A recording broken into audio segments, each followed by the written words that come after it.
Hello world and welcome to Code or Not to Code. I'm Millie Eva and I'm really happy to be here today. And of course, I am joined by the man, the myth, the legend, Stefan. If you How just are you quoted doing? John Wick for me, oh, hey, that makes. I can barely contain myself. I am doing great. We have a very special episode ahead of us. Yeah, yes, indeed, we do. If you're new to this show, we're two friends who get together every now and again and code live on the stream with you. Stefan has a little bit more experience than me, only about 10, 15 years, which is annoying because he's not that much older than me, but there we go. But so far, I think we've usually managed to both learn at least one new thing each stream. And we've had fun along the way, which is always the most important part. And we've already worked on a couple of different projects, but we're currently building a .NET tool. Now that the advent of .NET 8 is finally upon us, it is high time to take a closer look at the next version of C# and how we'll use the latest language features in our tool, in our .NET tool. But yeah, before we get into that, should we have a look at .NET news? Oh, yes. Well, you mentioned it already. Since .NET 8 is upon us. Yeah, giving it away.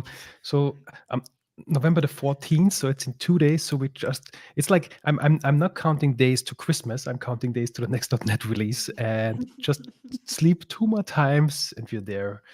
And I'm quite looking forward to that. We get not only a lot of new features in .NET that includes improved AOT, as always, better base class libraries and more performance, but we also get a couple of 8 or something ish new language features at our hand. So the last 2 times we inspected one of these already quite in depth, but there is so much more, and we're about to cover these. Yes. And I guess that's it already, isn't it? Is it, or do we want to also, .NET News is also, we have a new version of our Ooh, yes. fresh of the pipeline, I suppose, and is released with documentation, which is awesome. Totally forgot that already. Being so nervous.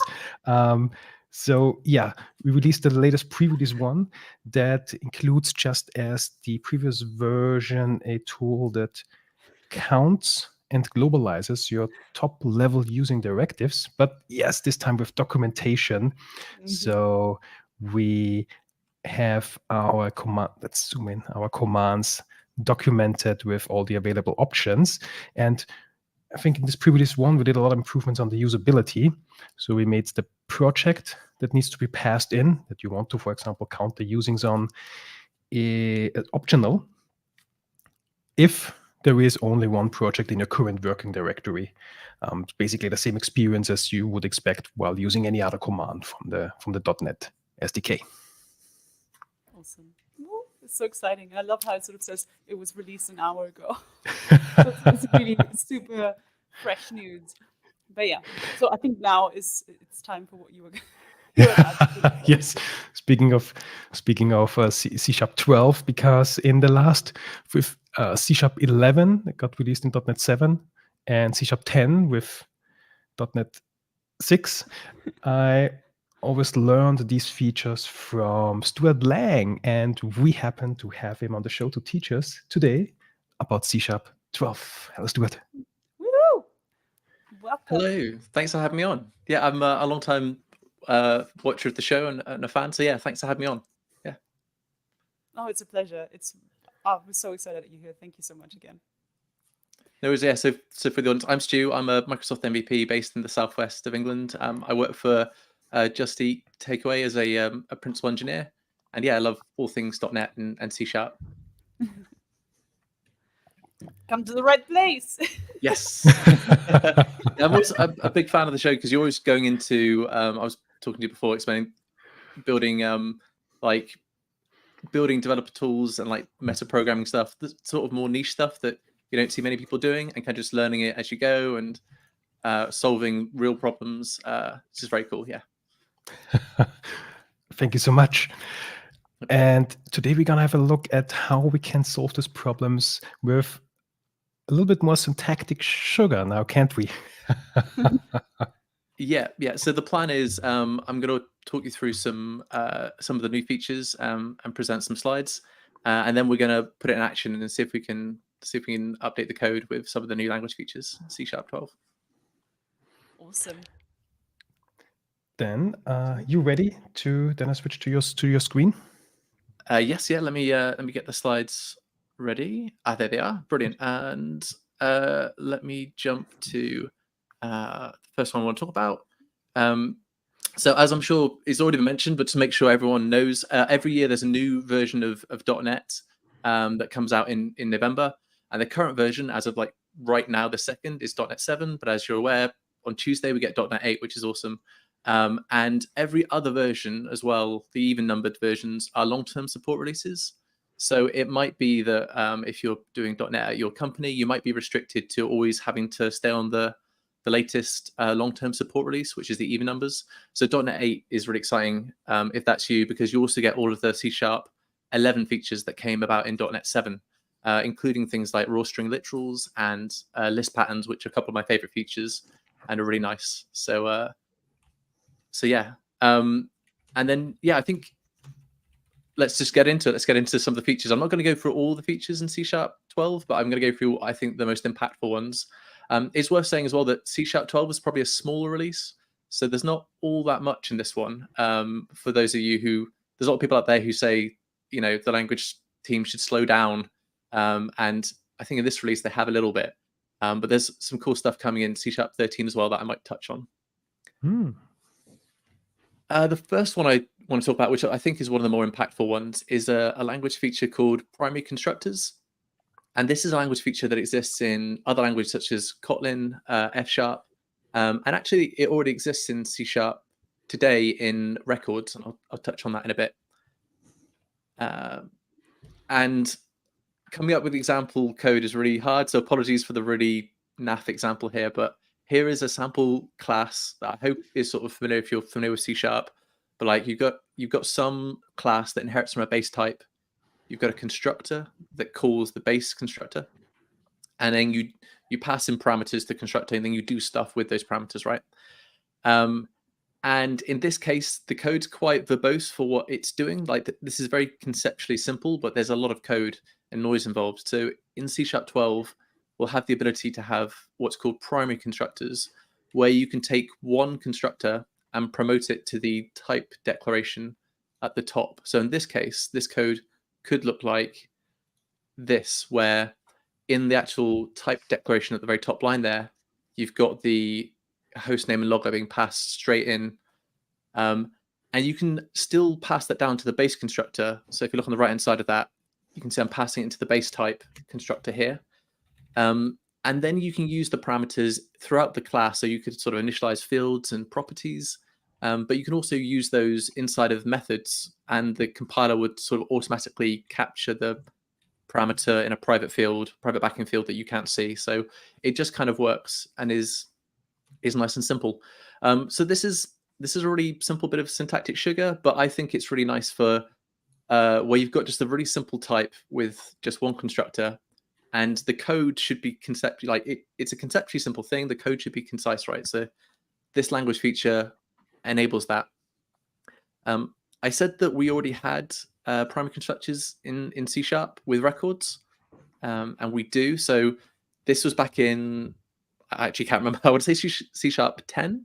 It may have been C# 9, but you had the ability to have this at the bottom line here, a one-line record, where you could say record person and then pass in a couple of parameters, and then you could construct the record.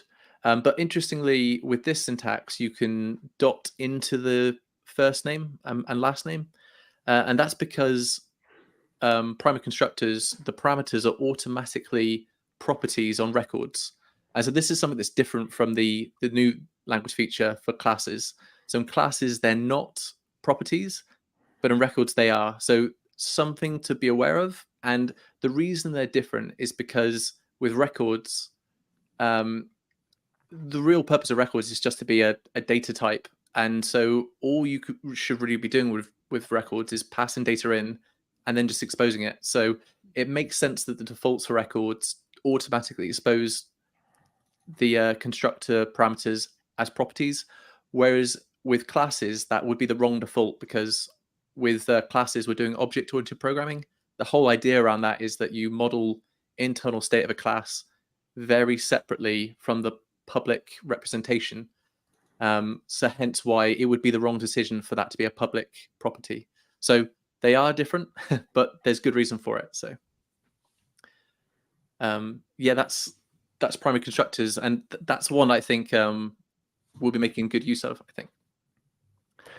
I think record classes were C#9 and record structs were C#10, if I'm not mixing it up. Yeah. Yes. Well, as in, because was it C#8 then that you had records? Have you got that? Was it 8 already? I thought it was 9. Okay, I guess I mixed it up. No, I think you're right. I think it was 9 they had records, and then 10 they said you could say record struct and record class. Is that yeah, got it. I think yeah. I've lost track of it all. Yeah, that's right. Right, then switching gears entirely. So there's no theme to these. I'm just going to talk about these features, and we can have a play with them after. And some of these, like, I think primary constructors is one that we'll probably see a lot of and use.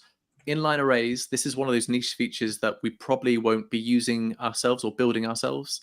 It's something that we'll get the indirect benefit of through Microsoft and library authors using this themselves. It's not really something we need to know about, but sometimes it's nice to know just how these things work under the hood, right? So inline arrays is a new idea that's coming in C#12.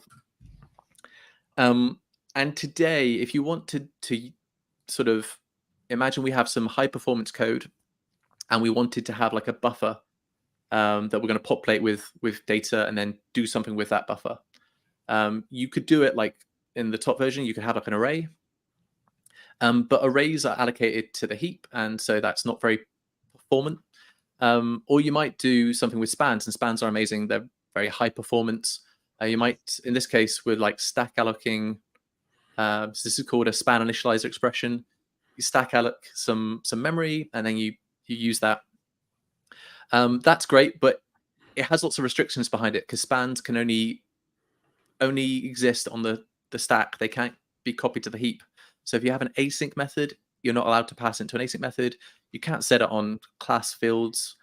It's just a lot of restriction, right? So Microsoft really wanted the ability to have something in between these two things. So something with the flexibility of arrays, but with the performance characteristics a bit more like span, or really a bit more like structs.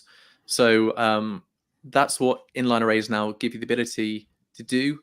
Basically, you can now have a struct-like array, and I'll explain what I mean by that in a sec. But if we were to define our own inline array, here's how you do it. So you have to define a type, and it has to be a struct. And here I'm calling that struct, I'm calling it buffer of t. It doesn't have to be generic. It just, for this example, it makes sense to be generic. And actually, the buffer and this feature is for fixed-sized arrays. So it's also called fixed-size buffers in other languages, like C++ calls this fixed-size buffers. So here we have an inline array of size 10. You do that by putting an attribute on it, saying the length. And as soon as you do that, you see you get a compiler error here, and it's because you have to have a field. And here I'm just using the generic type t, but it could be whatever type you want, and whatever type that field is the type of the array, of the inline array. And the name doesn't matter, it just has to be one field, and this represents the type. If you try and add multiple fields, you get a compiler error saying this isn't allowed. You can only have one element inside of this, or one field inside of this inline array. And if this looks a bit weird, it's because it's not really supposed to be used day to day. This is very, again, niche sort of concept. But that private field sort of is a reference to the first element in this array of size 10. And that's it. Now we've got our inline array type that we can use to represent, in this case, a buffer of 10 items of type t. So to use that, you can use it in an array-like manner. You can sort of construct it with a new keyword. You can assign things just like an array. But importantly here, that construction of it it's like a struct, right? So it's newed up on the stack. So it's fast. It's not heap allocated. There's no garbage collection involved. And if you then wanted to pass this to something like an async method, or put it in the field of another struct, or in a field of a class, it just does everything a struct does. So it copies when it needs to copy, and you pass it by ref and it doesn't copy. It's high performance, right? So it's kind of like that middle ground between span and array.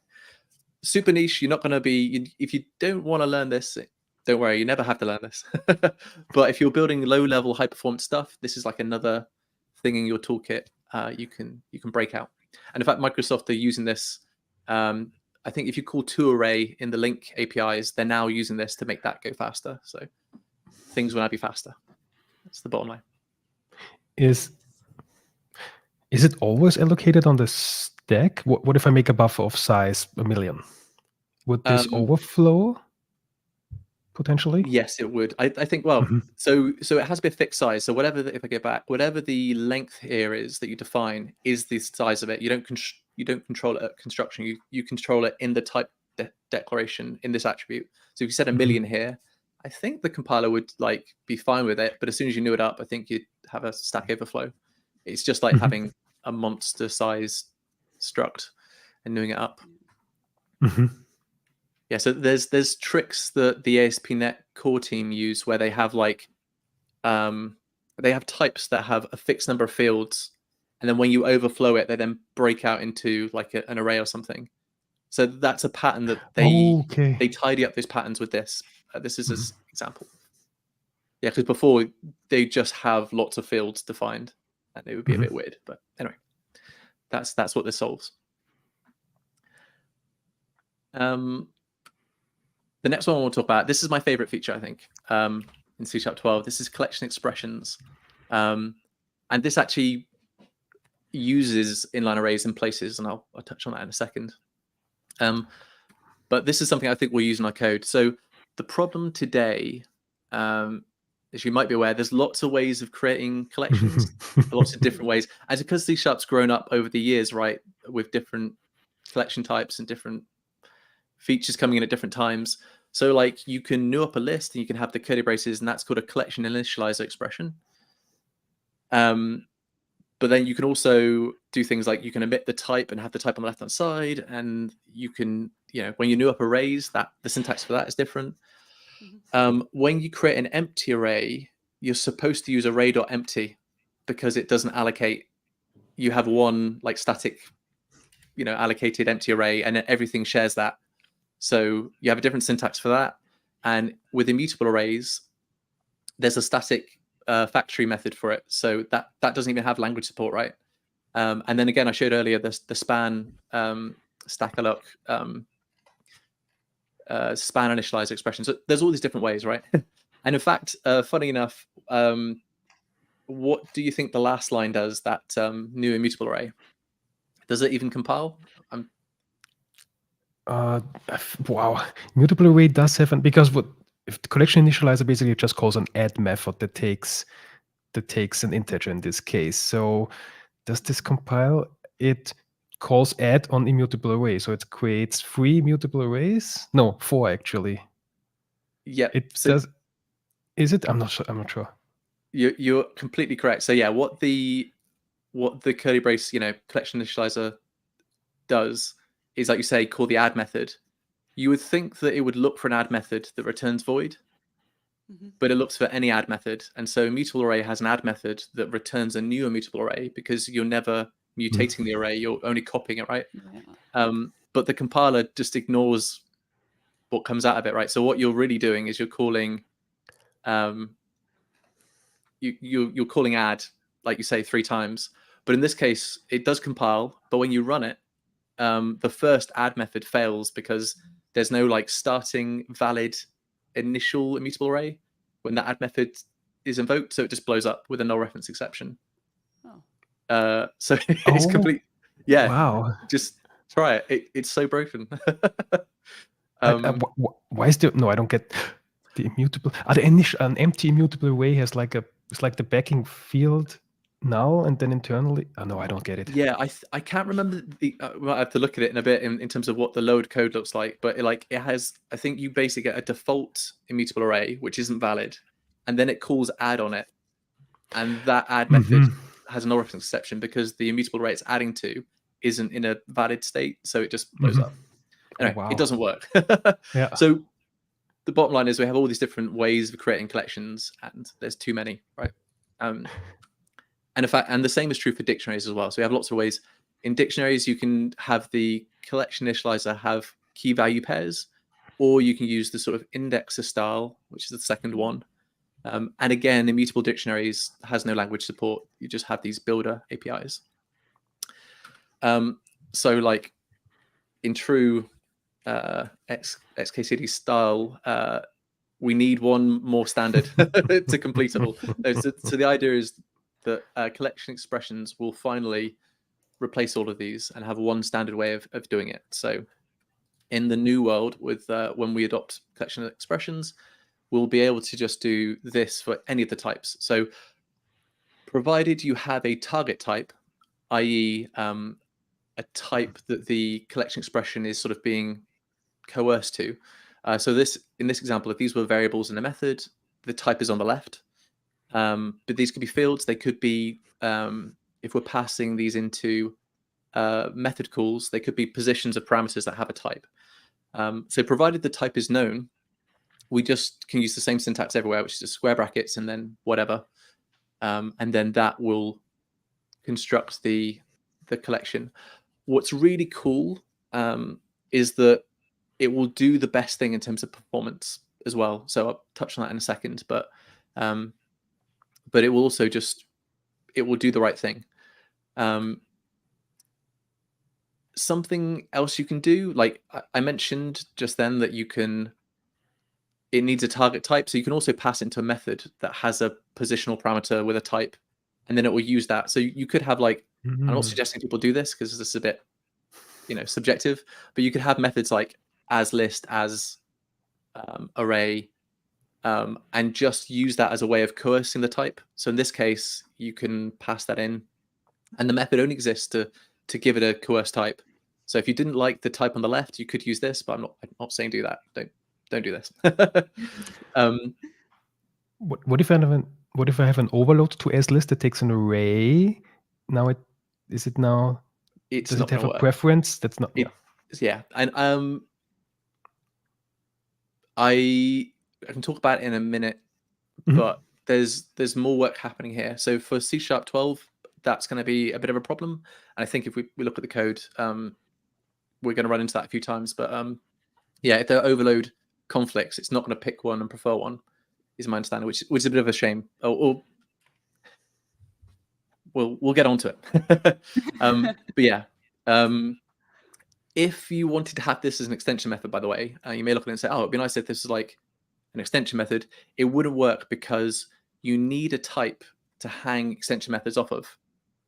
And so there's a bit of a chicken egg thing, right? So it wouldn't know the type of the collection expression to hang the extension method off of. Like we could change this list to this list to make an extension method, but we have no way of calling it in the extension method style.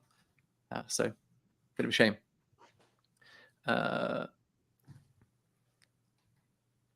So this is really nice for types that the compiler knows about. So they're what we call well-known types that the compiler knows about, like enumerable, list, and array, and all those sorts of things. There are types the compiler doesn't know about, and actually the compiler does know about immutable array, but imagine it didn't. And imagine, well, you don't have to imagine, it doesn't know about your collection type. So if you wanted to build your own collection type and have it work with this feature, it'd be nice if it was extensible and would just work, right? And it does. So this is actually how immutable array is implemented. So the extensibility they've got is you can add an attribute called collection builder, and you can give it the name of the factory method that you have to create it. So in this case, the create method here has a bunch of overloads. You don't have to implement all of these, but the more you implement, the more the compiler can kind of utilize to give you the best performance in the best scenarios. So the compiler can now, so this is the overload for immutable array. You can see the specialized versions of the create method for like one item, multiple items, span, read-only span, etc., etc., etc. And it can then, the compiler can then pick the best version of this to use. So you can have your own type that can be used for the collection expressions. And like, this is interesting, I think, because you could use this to build DSLs. So an example I was thinking of was like, let's say you wanted to have like a Pulumi stack where you defined a collection of Pulumi resources, like infrastructure. You could have like your own collection that represents a stack and have your own DSL for sort of expressing this. I don't know if that's a good idea. It's just like there's things we could do with this that might be interesting. So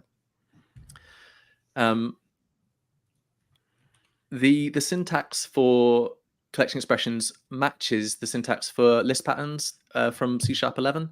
And one of the features you had in list patterns was to sort of slice out items in a list. So for example, if you knew the first 3 items, so 1, 2, 3, you can then sort of slice out the rest into its own collection. And here you can do the same in reverse, which is really nice. So if you want to combine multiple collections together, you can use this. I can't remember the name of the syntax, but this sort of it comes from JavaScript. What's it called? I don't know. Spread. The spread operator. That's it. Yeah, the spread expression. Yeah. So this would give you a flat list of 1 to 6. And notice here that the collections is a different type, so you can mix different collections and sort of combine them together. And really cool here as well. Like I said, the language will do the best thing under the hood, the most performant thing. So if the compiler knows statically the lengths of the collection, it can do a different thing from if it didn't know what they were. So it could like for a list, it will call set capacity and there's memory marshal or no collection marshal namespace that has like a bunch of like collection high performance methods that if you watch like Nick Chaps's YouTube channel, you'll hear him talking about it. But you don't need to know any of that because the compiler is just going to call the best thing for you, and it's just going to do the right thing. So you can just write the simple code, and it's going to pick the best way of doing it. So it's really nice. And an example of that is like the empty array I showed earlier, where you're supposed to use array.empty, and you can have like you may get your pull requests. You know, you get a comment saying, "Hey, use array.empty." You don't need to remember it now. You can just do this, and like this compiles down to array.empty, which is great. So you just need to know less, which is nice. Is that the same? Is that the same with IEnumerable? If I have an IEnumerable of t, does it then do enumerable empty? For enumerable, yes. I'm going to get onto that actually. Yeah, because that's interesting. Okay, right? okay. Oh, I'm going to get onto now. Oh, there we right? okay. I don't, okay. It's been a while since I presented the slides. Yeah, so that gets onto an interesting question, which is, should this work for interfaces, right? IEnumerable, iCollection, iList. Like, this is nonsense, right? Like, an iList is an interface. What does this mean? Should this mean something? Does it make sense for it to mean something? And the language team have thought about it, and they've decided, actually, let's say yes, because when we have methods in C#, we tend to prefer interfaces to sort of expose collections, to sort of abstract over collections. And it would be really nice if we could pass in literal expressions into those methods, right? And so that wouldn't work if we couldn't sort of use like interfaces as target types. So this will work. And if you have like an iList as the target type, you might, as you might expect, you're going to get a concrete list of t as the implementation. And then it gets into that, what should be used for the other ones, right? iCollection, that's also list of t. But like, what should the concrete type for IEnumerable be, right? That's an interesting one because it doesn't need to mutate. So a list would be a bit like overkill in terms of like you want something a bit more simpler for performance. So maybe array. And I think I have to double check, but I think inline array is it inline array? The compiler would generate a synthesized type. It may not be inline array, but the compiler would generate a synthesized type specifically for this. And I think it uses inline array somewhere in there. But also importantly is that the language specification doesn't specify this deliberately. So if there's some way they can improve this in C# 13, they will. They can change this version to version and it will be better. So Okay, some of the features they haven't implemented in terms of the performance. Like they've done a lot of the performance things. There's a few little ones they've not done, but they don't have to implement it now. They can do it in C# 13. Like they can improve it. The concrete types of these it shouldn't matter. You're going to get an enumerable. You shouldn't care what type is actually used, right? I guess this actually could be bad, because if I would know what it is, maybe I cast it, and then future code would break if this is, or couldn't be optimized again. Oh wow, this is Yeah, you have to think of everything when you decide a language feature. If you care about performance, you should look at it, right? If you don't care about performance, it's going to be better than it previously was, and that you can just do the simple thing and it's going to do the best thing, and that best thing is going to evolve over time. If you care about performance, you should measure it, and you should look at what the lower code is.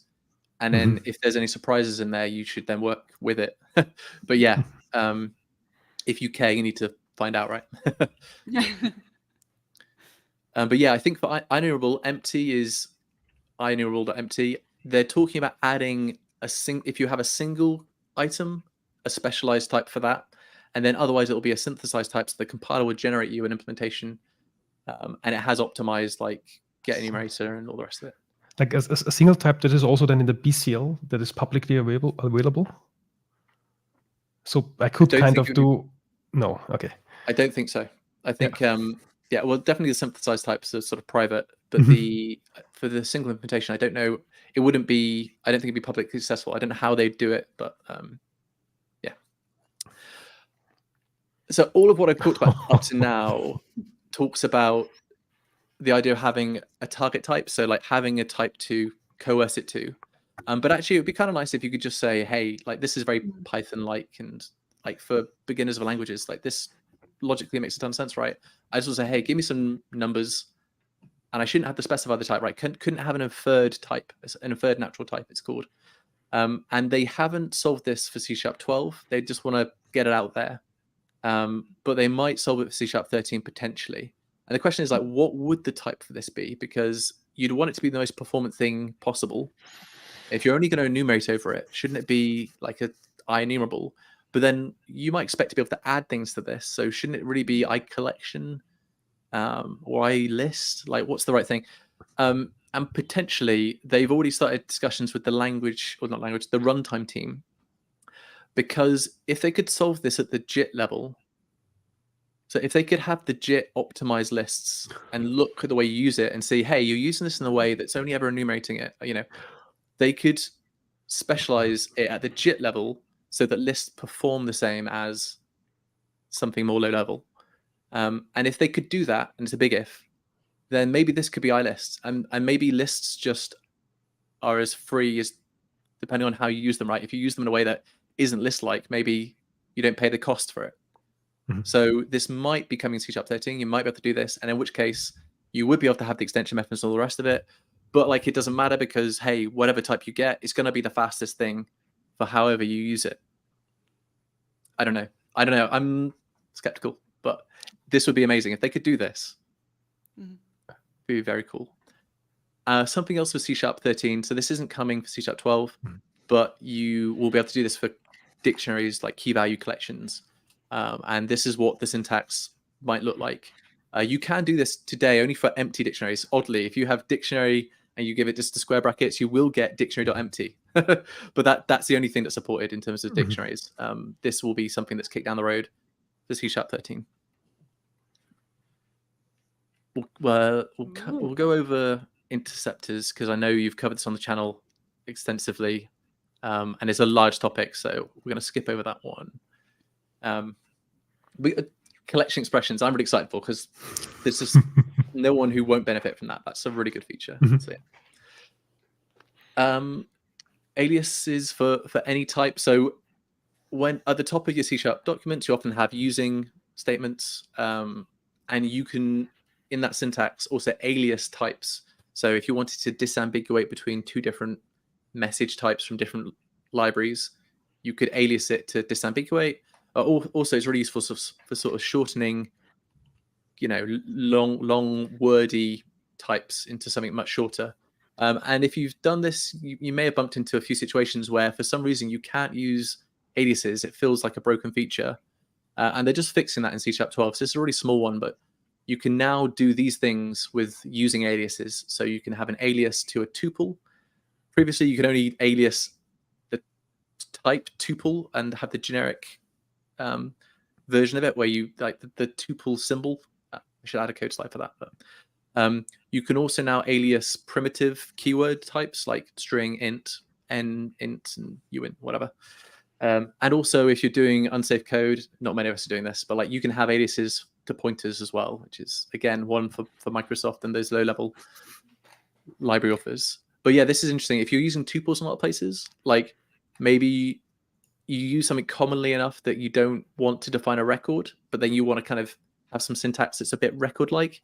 There's a lot of overlap here with records, but there may be a sweet spot where it makes sense to alias the tuple with a point in this case. Lambda optional parameters. So in C# 10, I think C# 10, they added lots of language features to lambdas to make them usable with minimal APIs in ASP.NET Core. This is an extension of that sort of piece of work, which is to make lambdas a bit more like methods. So today, the gap in C# 12 is if you wanted to have a minimal API that has like a handler that handles an optional parameter, you would have to use a method. So in this case, I've deliberately separated, like I can't use a lambda, I have to use a method with an optional parameter because lambdas didn't have optional parameters. Well, they fixed it. So now lambdas can have optional parameters. You can have a default value and it just works. So it's another tiny one, and you're not going to, I can't think of a scenario where you actually really want this except for minimal APIs. This is really like to make minimal APIs a bit more fuller and complete. And that's all I had on C# features. So do we want to jump into some code and have a go at applying some? Yes, Oh, yes. absolutely. Thank you so much for this presentation. Really awesome. That's okay. I love it. It sounds like everything, gets easier for me. We were just saying, like, because some of these things, like, I always struggle to sort of write them out, and now I don't have to anymore. So everything I've learned and can forget again. Those are the best, yeah. Well, if you're on a project that compiles against C# 12. Yeah. True. I was looking for our code base and find some locations where we could use those new features. And I couldn't really find anything for inline arrays because we don't have fixed size buffers in our code base. Also, for optional lambda or optional arguments in lambdas, neither, because we don't have any custom delegate types or not using action or func. But for primary constructor, we just recently, for our interceptor locator, we wrote so basically I was searching for a type that has one and only one constructor. And I have the feeling this could be a use case where we would apply that. Well, I guess Visual Studio is telling me already that we should. That's probably what that is, yeah. But I would like to do that manually to get a hold of that, and actually also maybe a bit of a discussion on naming. But let's see where this goes. Eva, would you like to try to go ahead and convert this into a primary constructor? So we currently have a single non-default constructor, and try to primaryify that without using the go. Yeah. You caught me. Not this time. Any time else? No, yes, but not this time. All right. How do I do that? Oh my god. Okay, let's see. I wish I had the cheat sheet from your presentation earlier, because I'm sure. Okay, so what is the? Are they? Whether I'm actually not sure now. Was that something? So the syntax is very similar to record. I think we have a record type somewhere. I'm just searching for it. Record. And I'll be just copying this as a bit of a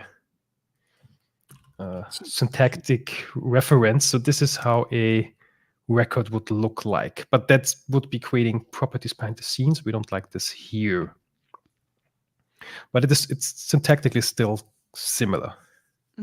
So we have after the type name, we then have a parameter list where we specify the parameters for our primary constructor.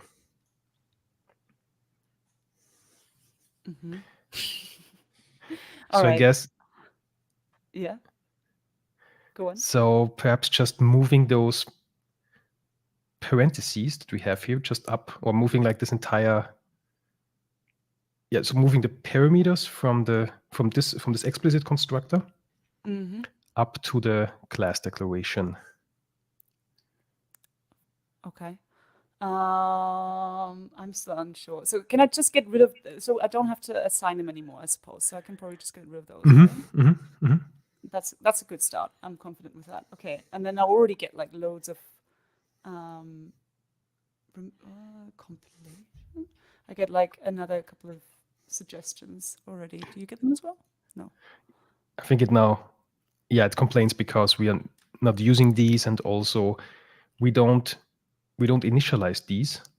We did declare them as non-nullable. They don't have a question mark. If we were adding those question marks, then those warnings would disappear, because now they may be null. But if they're not allowed to be null, then eventually they need to be set to something that is not null. Otherwise, this nullable contract wouldn't be fulfilled.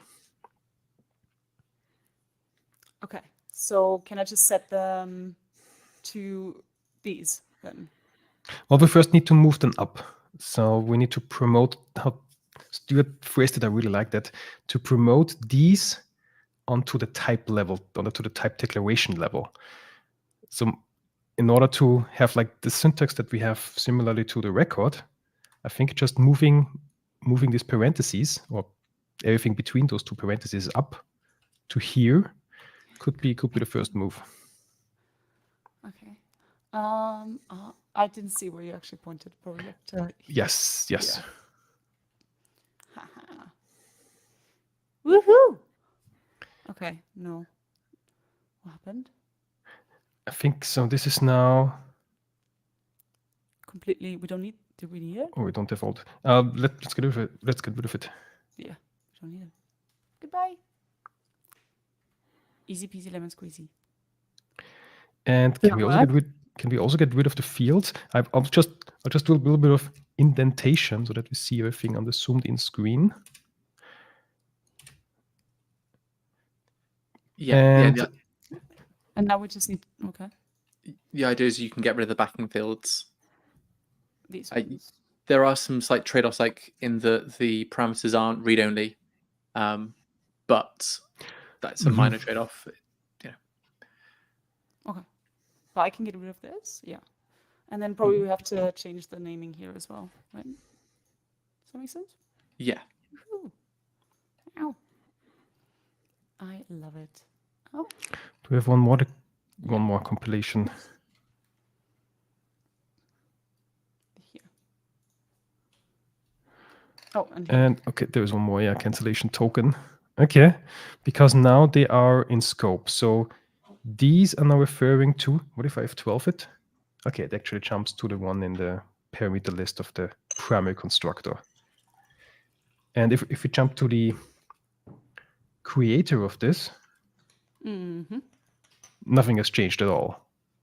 Because we only have, if we try to write new Walker, we see there is only this single constructor available. So from a consumer side, nothing has changed. It's just some implementation details we changed. Awesome. And now I'm wondering, since Space. oh yes, I'm wondering, because we do tend to have the convention in the scope is to prefix private fields with an underscore. Oh, we should have done it the other way around, right? We should have had the underscore here. Would it be weird? Would it be weird if we had underscores in these names? It kind of would. Would this be weird? I think so, personally. Okay. Oh, It could be seen as a subjective thing, but I think if you look then at the sort of from the external consumer side, you'd see it with underscores, and that would be weirder than potentially. Oh yes. Yeah. Mhm. So I think Mhm. you just sort Okay. of accept that your fields which usually have underscores no longer have underscores. It's a trade-off. Can I have both? What's the saying? You could have Can both, I yeah. can I have the cake and eat it too? Yeah, I mean, you then store it twice. I think there is a thing. If you store, it's the same as if you initialize properties with it, your class will have twice. Store it in twice. However, Mm, like for Like most, so? usually you just don't care about this sort of thing. You can do that, yeah, but you And then are I storing it could also twice. make. Okay. Mhm. If you cared about performance, Mhm. so it's not perfect. There's a trade-off. Mhm. awesome. I see. Then no more underscores, I guess. Should this actually now mean we should stop? I guess now it gets philosophical. We should stop using underscore as a prefix for private fields in general, because it would be not working for types where we have a primary constructor? That's a subjective call. Yeah, yeah. I think it's worth reevaluating that rule. Mhm. But yeah, I don't have a strong opinion on it. I've worked on code bases with both conventions. One where you don't have the underscore, one where you do. It will be more consistent without the underscore. However, my default has been underscores and then not underscores when I use the primary constructors. Mhm. But I generally only do this for very simple types where there's like one method. Oops. And so it then is really simple at a glance to see that what you're using. If it's a very big type and you've got lots of different methods, I think perhaps I would refrain from applying this. Like if you go to the Roslyn analyzer or ReSharper, it'll say, hey, do you want to do this for your entire solution or Mhm. your entire project? I personally don't, because I think this makes a lot of sense for really small types, but I Mhm. don't know that it makes sense as like a blanket rule. And I Mhm. think if you had lots of methods, you might want it to be clear when you're using a field. And then, but yeah, these are all subjective things we have to figure out. I have no strong feelings on it. Also, would it make sense in this case now to actually make a record class out of it or not? Because I'm not entirely sure when that would make sense, like what the exact, I suppose, difference is for us. Does that make sense? Well, if we had a record type, then that would mean that these parameters have become properties automatically, Yeah, but they are not really meant to be. properties. I mean, the owner who creates these already has them. Well, I guess it doesn't really matter in our case, Yeah. Yeah. but we wouldn't use these really. Yeah, the language is really flexible in that you can kind of do everything from starting from a record or starting from a class and kind of blend the approaches. But really, like records have defaults that are more optimized for like data objects. So if you're passing around data, then that makes sense. But for more kind of like types that do things, which is what this is, I think Yeah. it makes sense to keep it as a class, because this isn't really a data object. This is just a thing that does stuff. Got it. Wait a minute. We're deriving from something that is not a rec. Can Yeah, records then derive from non-records? if they are class records, then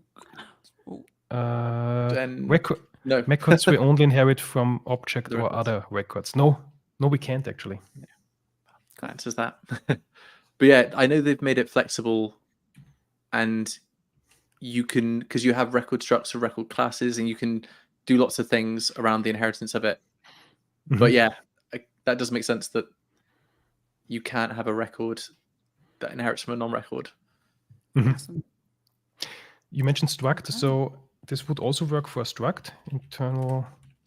Come on, struct my struct, Ooh, and I have believe a. so. No.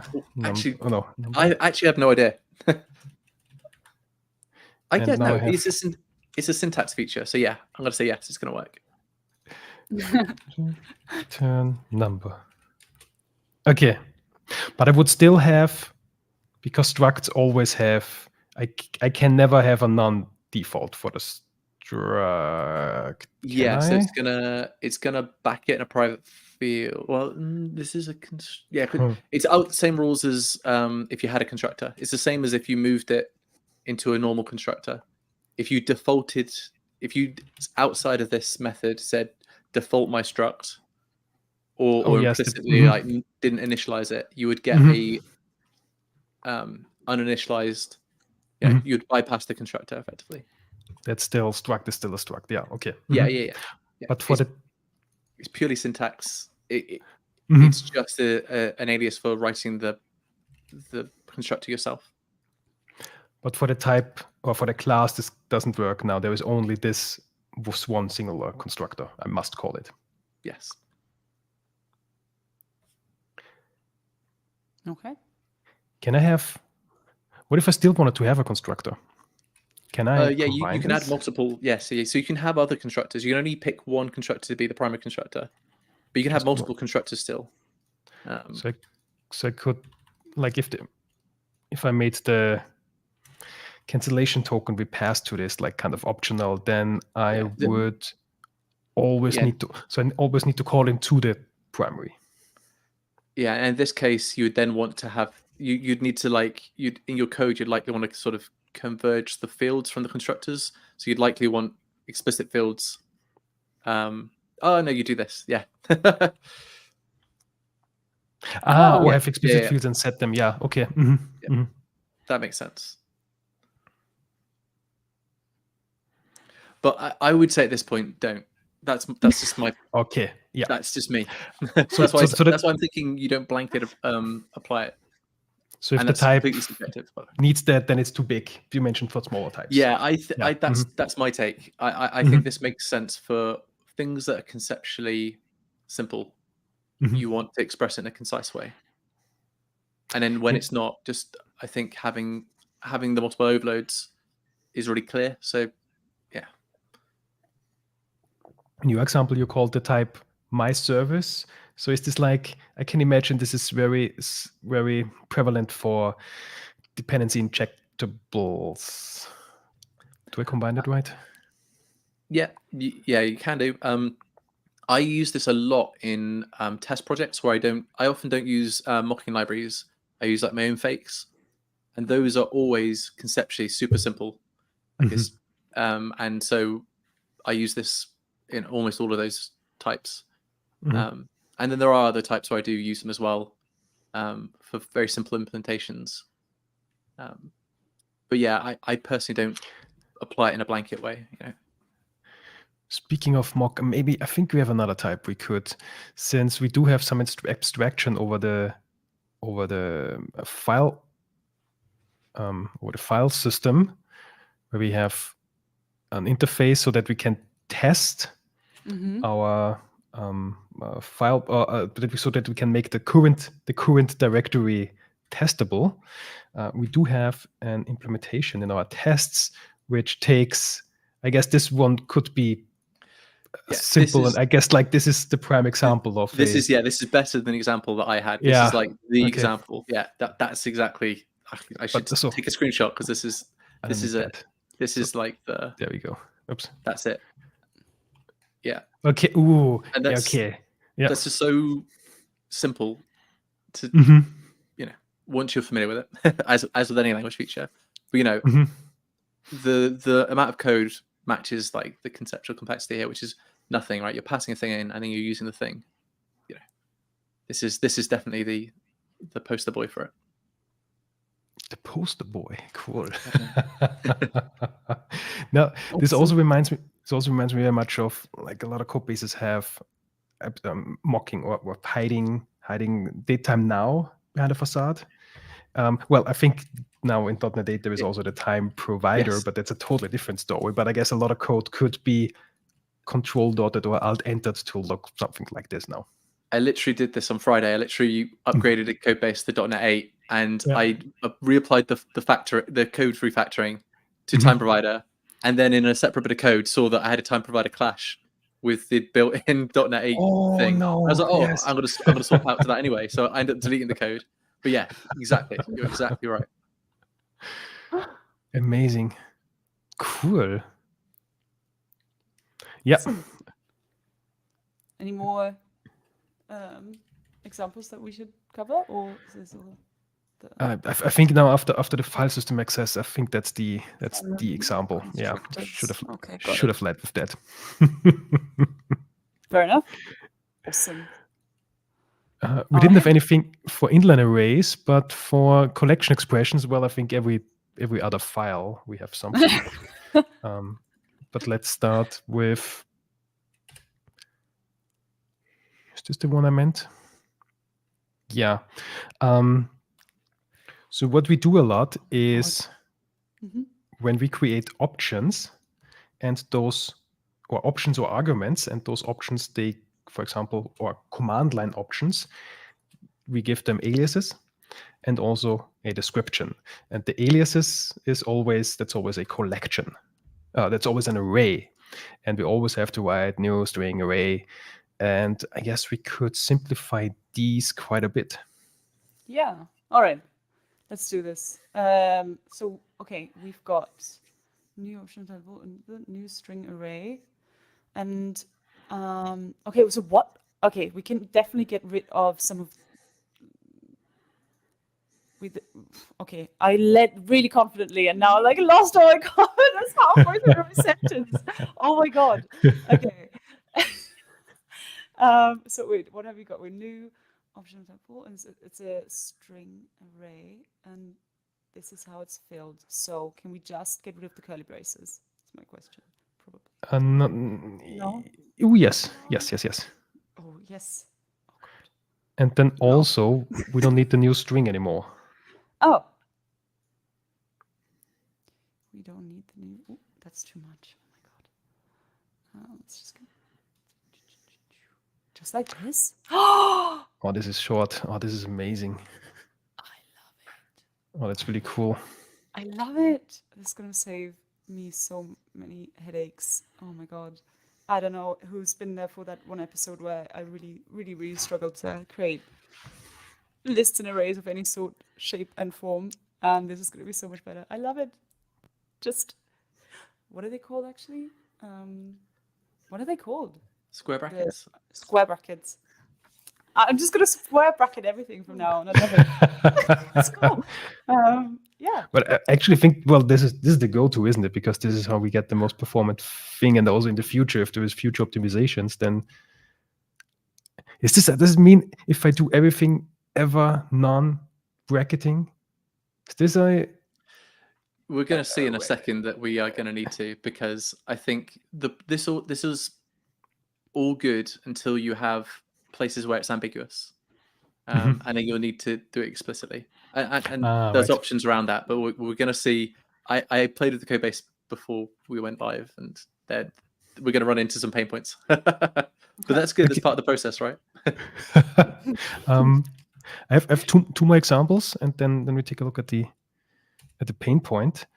So in here we have this is now a unit test for our using counter, where we create a bunch of code and then pass in. It's actually not a unit test, sorry, it's an integration test. It's actually calling into a command line application where we pass in and again, we create an array. And I think this could be again quite simplified.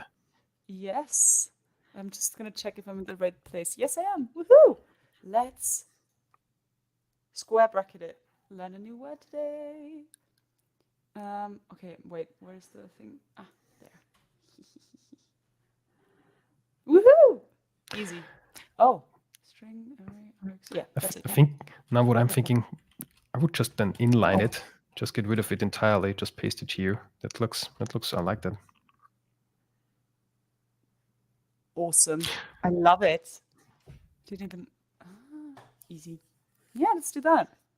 All right. Yeah, this is my favorite one, hands down. It's like just lots of places where I'd use this, and it just keeps things simple. It's a tiny feature, but it makes me happy. But it's not so tiny, is it? When it works with potentially any type. or any collection-like type. Is this already? I thought I had a different. Did I not copy that? I didn't copy it into my list. Maybe I also saw it in our location. There's another one right here, right? Yeah, I guess we then can to apply. Maybe the thing is use collection expression. Apply this. Do like this. Apply it for solution, and then see what else is changed. Could be a move. I want to take a look at the interceptor walker again, since we do create a new list here. So I guess we could also shorten this by 3 characters. Oh my god, 3 characters? I was just gonna do. No, we shorten it by 3. By 3 to 2. Okay, then we're on the same page, I think. Cool. Is it right? Yes. And is this now? I was so scared. I'm such a coward. Okay. What's not the difference between, is this now because we did before we went into the stream, we did have a look at the list, and when you initialize a list or add to it, it is backed by an array, and at some point this array has to grow in size when you keep adding to it, and the default capacity for that is 4. Is just the square brackets, is this synonymous to calling new here and creating it with capacity 4? Or is this actually creating capacity 0? I actually don't remember, because that's a really good question. Because I know it does set capacity in some cases, but I don't know whether or not it decides for empty. Like maybe it thinks, oh, you could be then adding to it. I tell you what we could do. We could. I've got in my head that I'm using Rider. We're not using Rider. How do you do it in the Visual Studio? How do you view the load code? I don't know. I usually go to viewer? I usually go to SharpLab, but I think that's still Net 7. Well, let's fire up Rider. I don't. However, I don't have the latest Rider preview installed. Yeah, they've the latest AAP. They've added some C#12 interceptors features as well that are quite nice. I have it on mine. Let me just do it. Please. Let me do it. Please. I won't share my screen. I'll just share the result. Interceptor walker. Rider. I don't have the Rider EAP actually.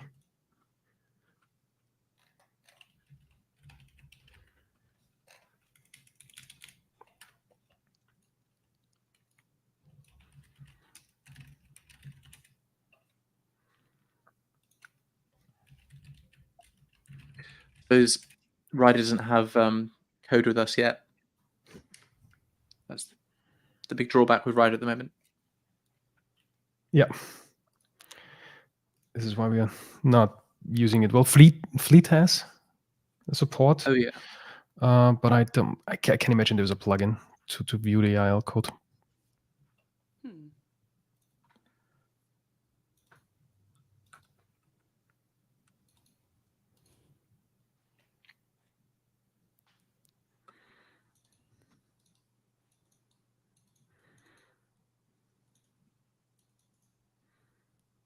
I just reading the reading the blog post of Rider's. Let's show that.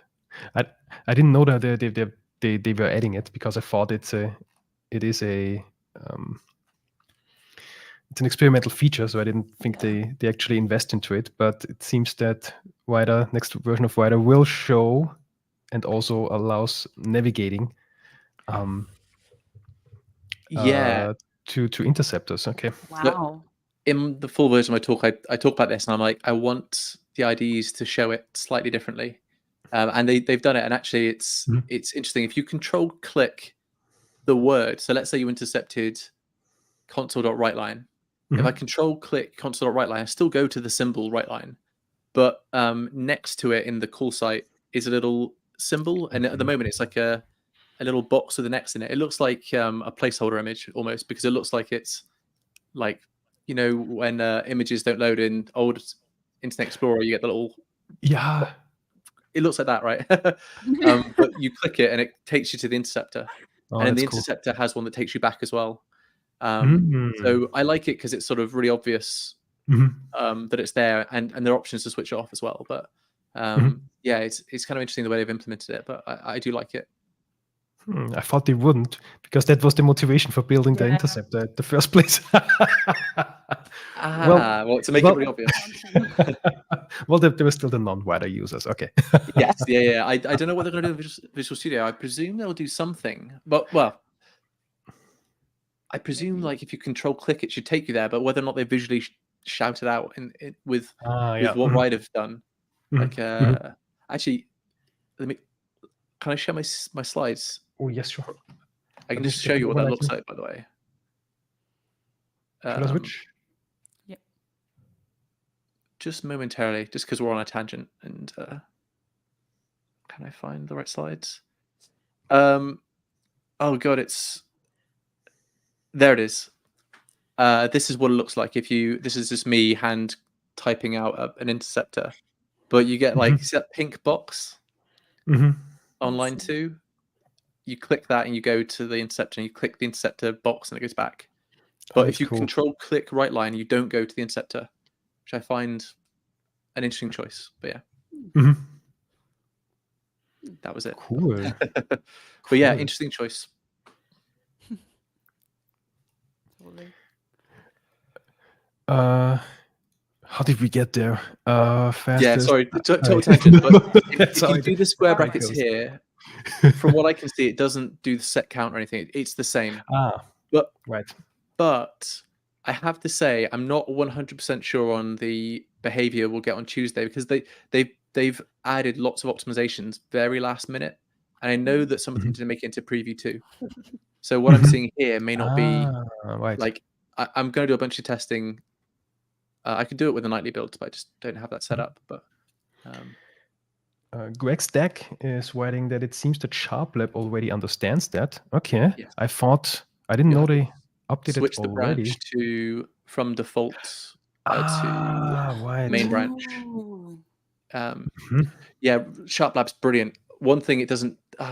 What's the feature? Interceptors. It doesn't let you pass. You know, in your project, you can say enable experimental features. They don't have that in SharpLab. They used to in older versions of SharpLab. There was some magic code that automatically discovered experimental features and automatically enabled them.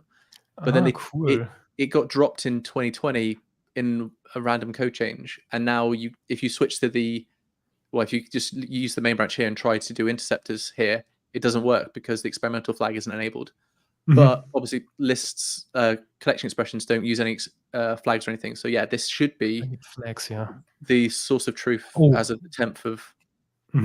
So yeah, it's just the same as doing it up. If you knew it with an item there, just stick a number. Does it do set capacity?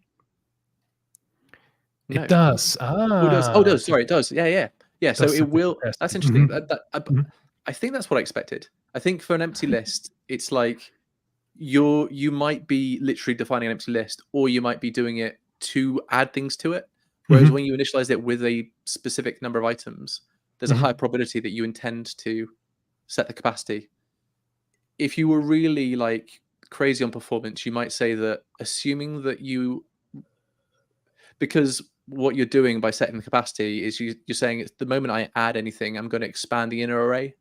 This is all under the hood performance stuff you should never care about. But if you did care about it, and you actually intended to add a known number of other items, you would get slightly different performance characteristics. But I can't imagine it'll ever matter. But when you do that spread operator stuff, if all of the sizes are known, it will combine them and do the set capacity once with the right size. Yeah, I love this feature. It's so good. So good.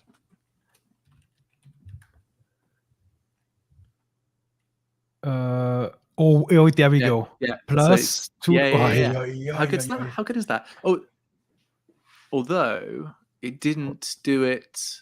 That's not statically defined though. Oh, that's what I see. That this isn't the highest performance in my opinion, because it shouldn't have to go to the list to get the count. But it's pretty good though. It's still pretty good. Well, what if this list is I can you could mutate it on so the next but line. But the thing is, they can improve this. They can improve the flow analysis and say, oh, yeah. I don't know, maybe it's not required, but like the idea is that they can decide what will make sense in C# 13 and find other ways to improve it. But like this isn't code you wouldn't, had you written it by hand, you wouldn't have bothered to make it No, I this wouldn't. performant, and they do it for you now. So there is just it's not just syntactic sugar. There, it will be ever so slightly better for performance, but we're probably splitting hairs. What does But this it does- dot before the set mean? I wanted to ask earlier, but I was just So this is what we call the spread operator. I don't know what it's officially called in C#. It may even be called the spread operator. But the idea is, go on. What's it called? It's called spread, right? Yeah, spread element. Cool. So what it's doing is it's if we didn't use the spread element, we'd basically be saying, here's an array of a list and some numbers, but those types don't match. So the spread operator means like flatten it out. And so we're sort of flattening it, if that makes sense. Okay.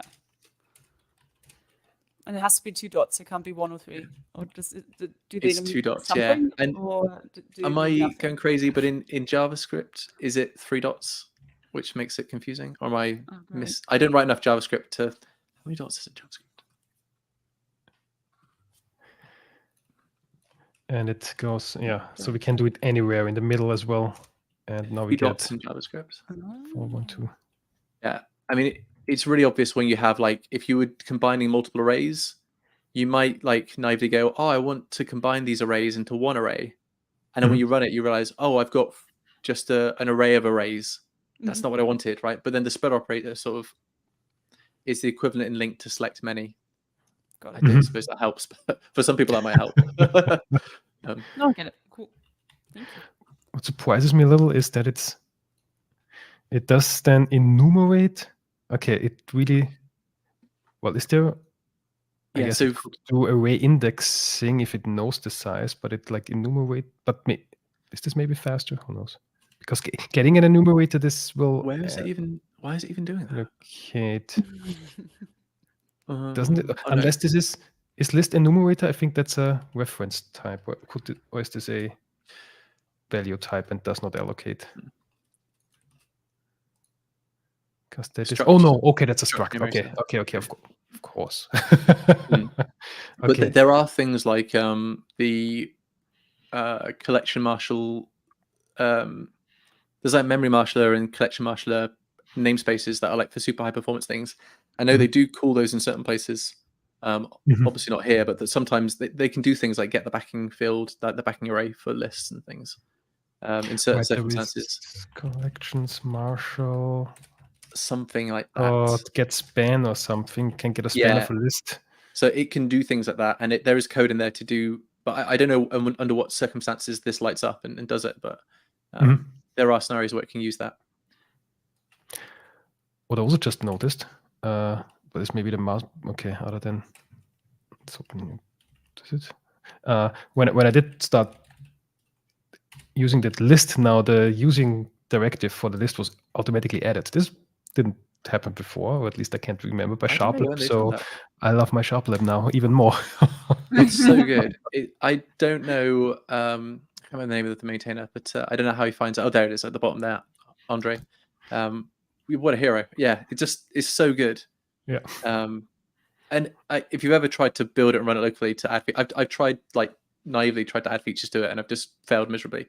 But like it's got all this automation around how it downloads the Roslyn branches. If you do the drop down, it's got all the feature branches, and it does this crazy thing where it like goes off and downloads all of the various flavors of active features of .NET automatically, and like it's incredible. Cool. Now you mentioned that we have some potential problem with collection initializers in or some ambiguities in our code base. Could you highlight that? I can't remember where I found it. I think because I was really excited to see that you had immutable dictionary, because using Roslyn APIs and they use immutable array somewhere. Yeah, yes. if you find immutable array, and you may I was like, yes, this is perfect. I can rewrite it. And I think you won't get a suggestion from Roslyn. But if you search for immutablearray.create. Oh, do we have? Oh, yes, we may have this. I think in our Yeah. tests we have these. Yeah. Because yes, that one.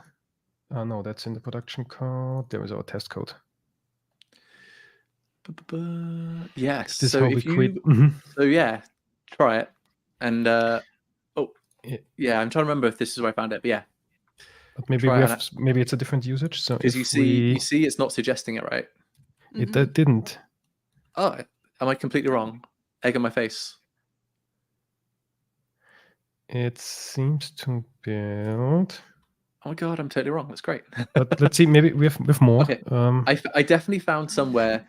Basically, the problem I found was what you mentioned earlier, which is what if you have multiple overloads, and there are places that take overloads that conflict. Okay. And so that's just a bit unfortunate because then it needs to know which overload you want to select to know what type to apply to the collection.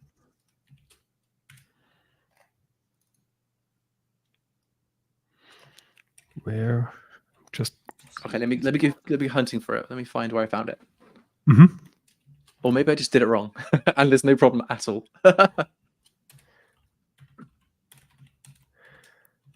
Maybe okay, 2 more usages.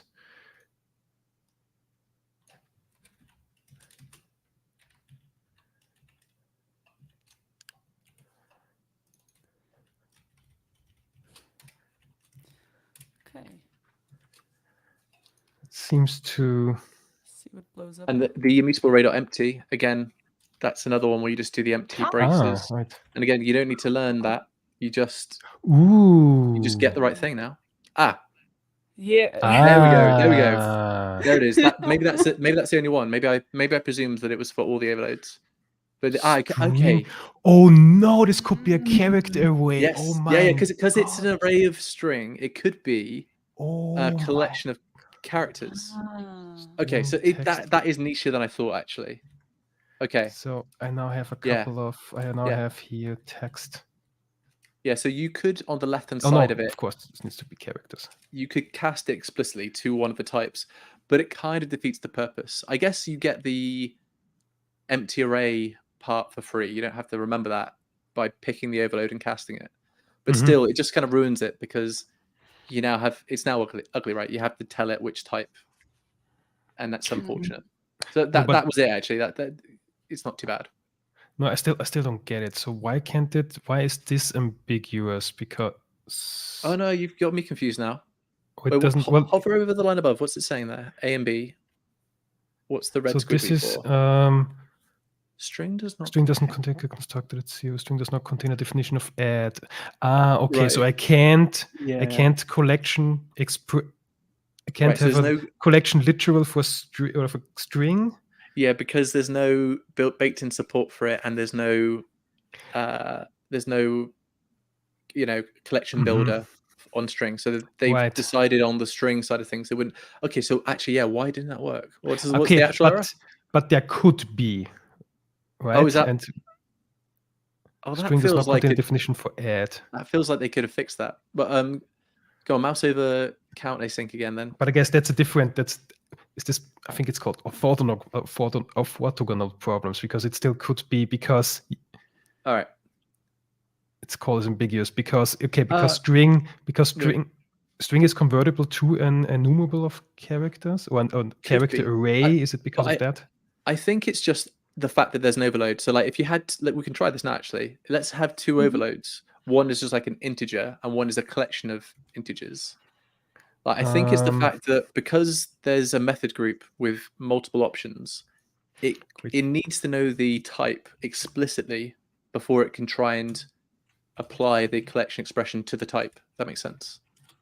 So sorry, so we mentioned we have an overload, we have an int.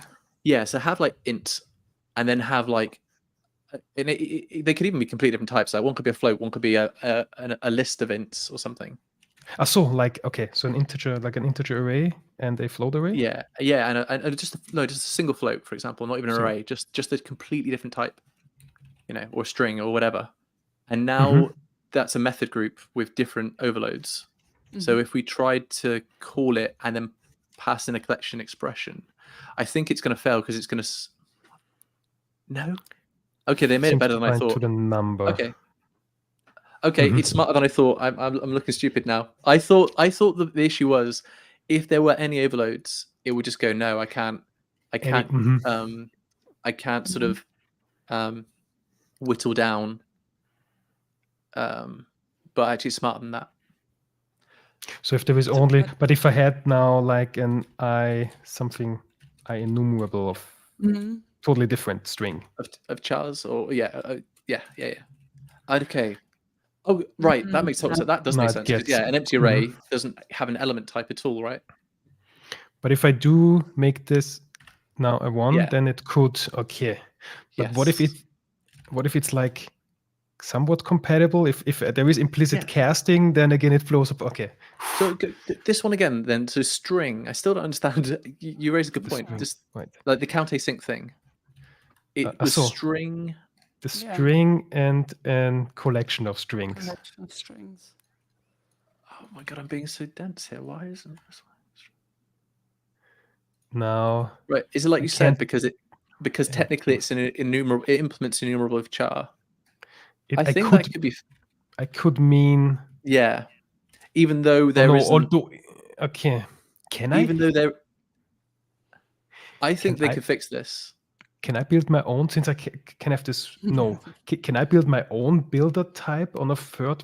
Can I build my own collection builder type for a string? No, this needs to be on the. I need to own the type. On the type, and then you need to have like a no, sure, but yeah, I think they can improve that because obviously they've done some work to make it smart about what it selects. I think they can make it smarter, perhaps. But then I guess, there may be things we're not thinking of because they always run into these crazy edge cases. But what if in the future they do support creating strings via that? Then it would now be ambiguous. So it could be some forward compatibility. That could be it. It could be it could be that this is literally the conversation they've had, and they said, you know what, let's not answer it. Let's just say it's not valid, and leave the door open for exactly that. Or it could just be an oversight. But no, I think they usually do find out these edge cases and have a discussion on it. So I don't know which way it is here, but yeah, good find. but I do need to be mindful about having multiple collection initializable. Yeah, if you took I could have overloads, a list, I could have an enumerable. No, especially if they're the same types. Yeah, then really you've sort of not ruined your API, but you've made it very, people can't consume it in a nice way then. Whereas, otherwise it would be. Okay, so that's all it was. I think I falsely decided that this is going to be a problem in a lot of places, and actually it's not at all. It's just one case. That makes a ton of sense. Yeah.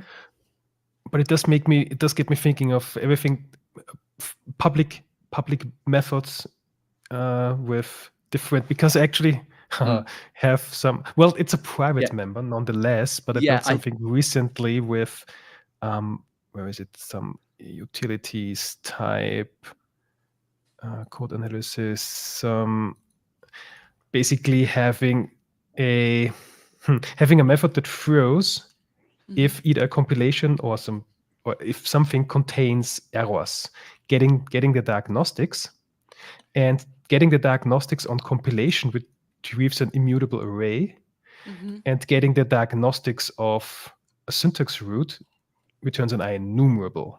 So I now have basically two overloads of the same thing, one taking an enumerable and one for potential optimization. If this was public, now I couldn't call this via a collection initializer. Find the usage of that in the one reference there. Click on the one reference. And you should see it here. If we tried to, no, because we're getting it at runtime. We're not defining it as a expression, are we? Yeah, ignore me. Yeah, if we were calling that, why does this not work? Why does this not bind to the mutable array, but is not ambiguous to the enumerable? Yeah. What? Now I would have now expected ambiguity. No. Scroll down again. So does it? They must be named differently. No, No, they're there not. should be this. Let me copy that. What? Does it prefer? Okay, what if one of them is an array? What if I have another one? Okay, I need to do some learning now. It's like the IEnumerable, like a bit of a. It is like second grade, and when it comes to binding, oh, it's a diagnostic, isn't it? I mean, it seems to have some sort of preference, but Now it's okay. Mm. Okay, so if I have an IEnumerable, that's fine, but having different types of other collections, then that's bad. Is this can I'm- this be? Is this a takeaway?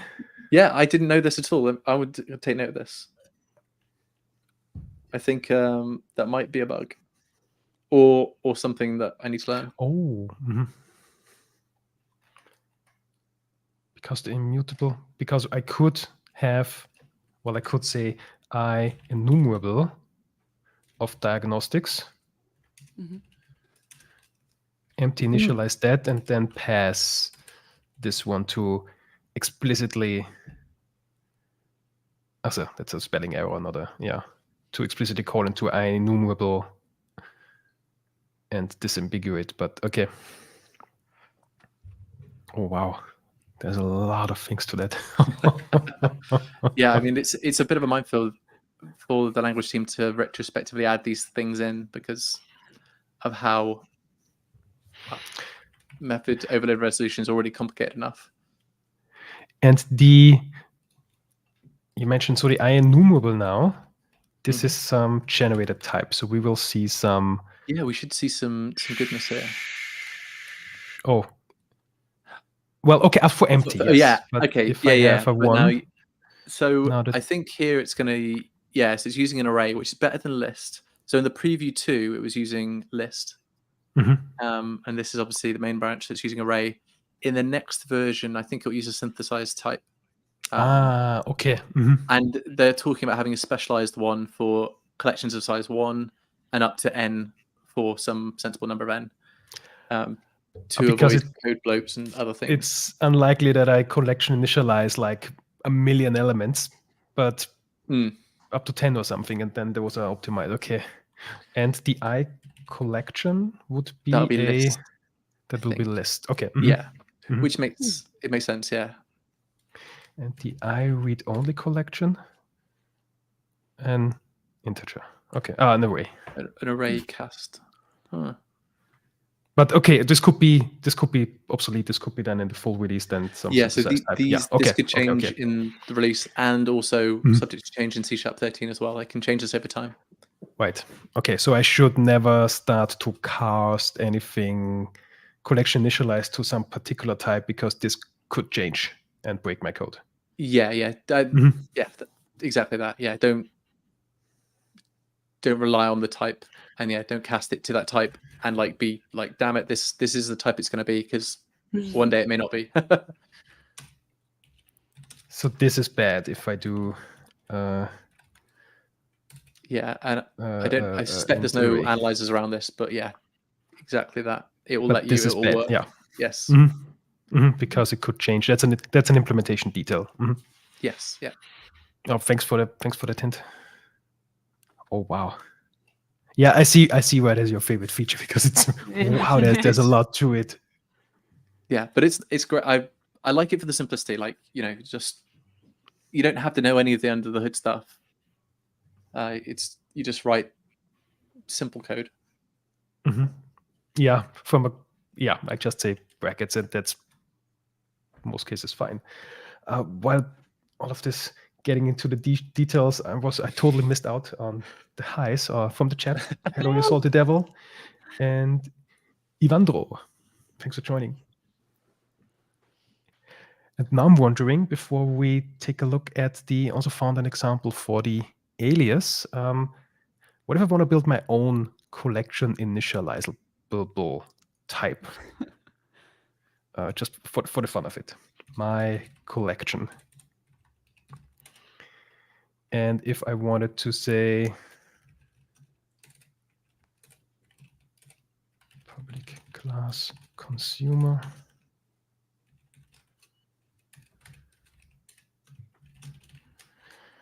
I want to say my collection is that. Or Mhm. yeah.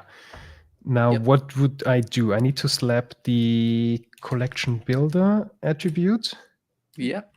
and give that a type Uh, of where the factory method is in.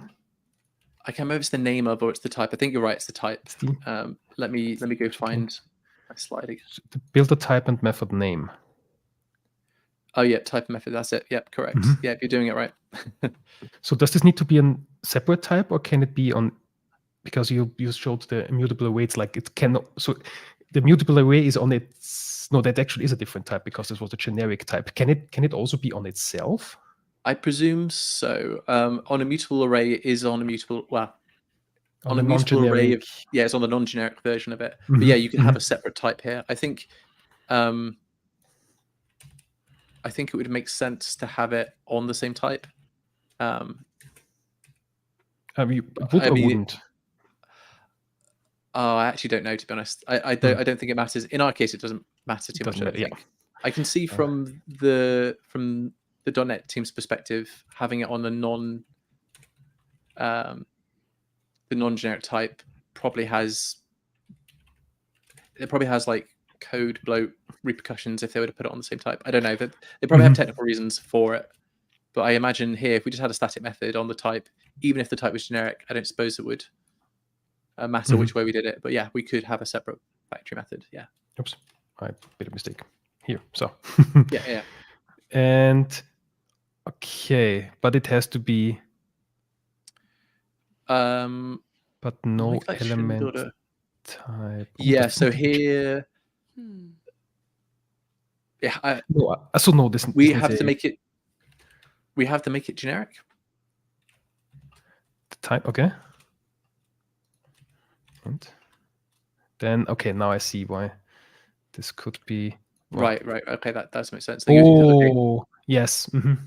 okay, undo what I said. Put it on a separate one. Can you tell I've not done it? Class collection builder. And now we put that over here. Okay. And this will now be generic. No, hold on. This will be. This will return a generic, but the yeah, that's correct. That looks correct. Sorry, my bad. Static. There we go. But this is now like an open. How do I name of? Sorry, different type. No, my yes, bad. yeah, that's it. Yes, but still, And int has no element type. Still the same warning. I need to pass in something, don't I? Yeah, like but I mean the create version should work. But I guess I'm just trying to think how they do it for immutable collection, because like surely you can initialize an empty immutable collection of a specific. I just don't know why it doesn't work for that. But yeah. I presume it works if you put in like the number 1 in there, or does it not? It does not. My collection. Maybe that's documented. Wait, there's a lot of errors around that. Okay. Resolve errors and warnings in array collection declarations and initialize expressions. So there's like, I think it's, what's that? CS9188. That's right in front of you.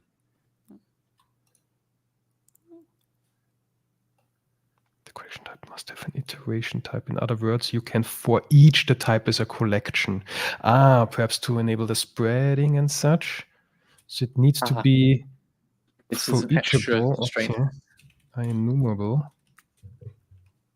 I didn't realize there was that constraint on it, to be honest. I guess it doesn't have I to thought be you enumerable. could.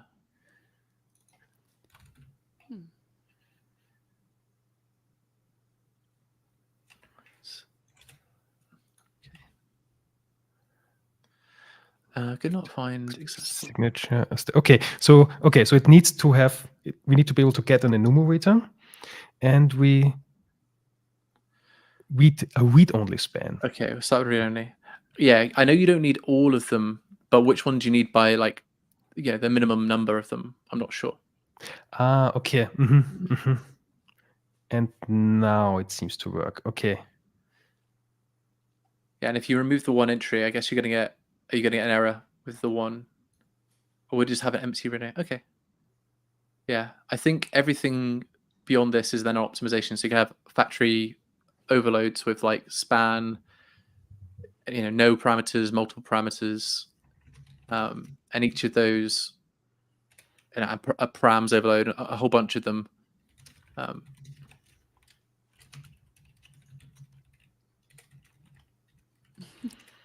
Sorry, confused myself. Okay, so now I could, if we get an integer array into it, we could like initialize with that and spread. So we can't just pass it, we need to spread. Okay. Oh, wow. And now I'm wondering what this does. Sharplab style.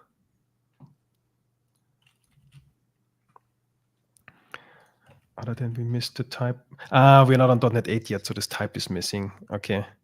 Can we just add it? Probably. This is the doing unsupported things. Okay. So Yeah, you'll get told off for duplicating a type that's owned by a different assembly in the .NET 8 flavor.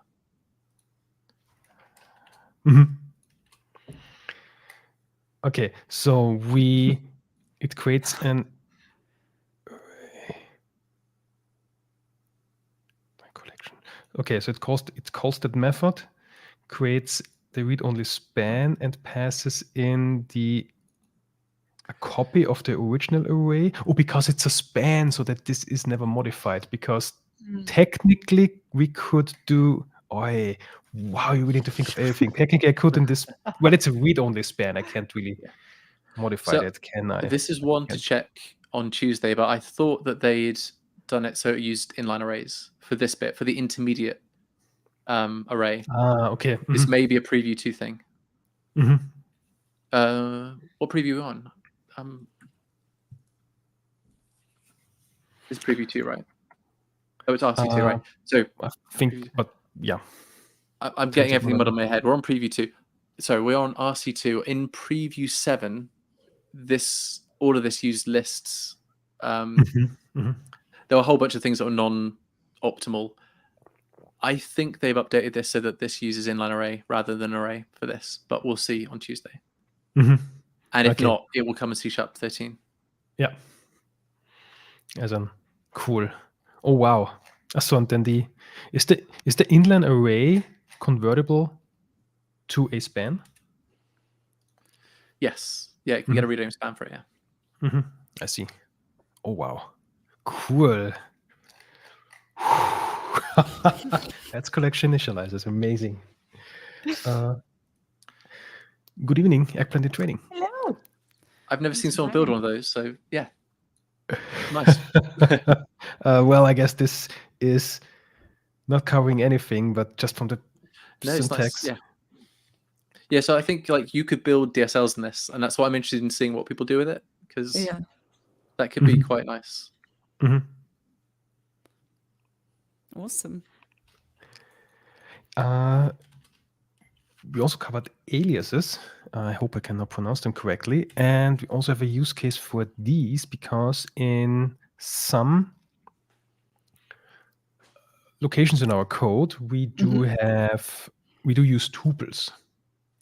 And we now basically, this tuple we have in several places. Well, okay, in this document, we have it 4 times. No, actually we only have it 2 times. Well, technically we could have this tuple in 700 places. We only have it in 2 times, in 2 locations.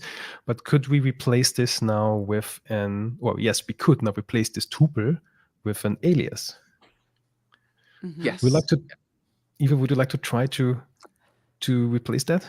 Yeah, I'd love to try, but I will need a lot of guidance because I actually can't remember how it's done. Sorry. Definitely. I don't even know if I'm in the right place. In a document? I am in the. Yeah. Yes, I'm here. Hello.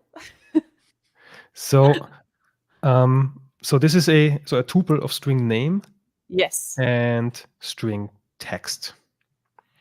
And now create an alias. So at the very top of the document, under the using declarations, do you recall how to create an alias in general? Perhaps let's Yeah, start with it. Didn't we have like using aliases? Yes, yeah. Yeah. Let's start with a general alias. Alias. And then a name, right? Mhm. I don't know. Name. And then you can do like this and like use a using, right? Alias is not a keyword. We don't need the No. alias. Just the name suffices as being an Aha. alias.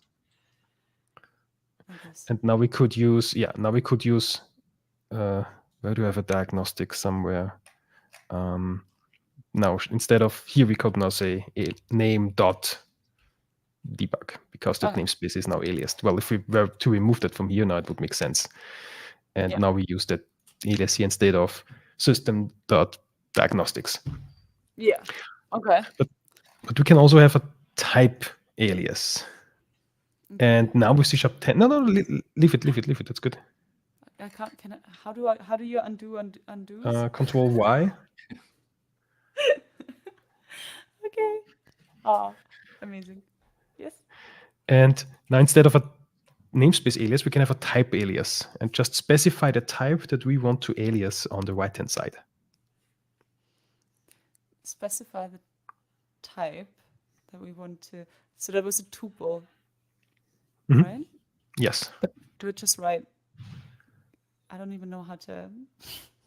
You No, can't just write it like this. just as we would write it when using it. So when we Got use it, we it. just write in parentheses the Yeah. the is that fields? I think That's- that field, the fields that the properties should have. And what was the other one?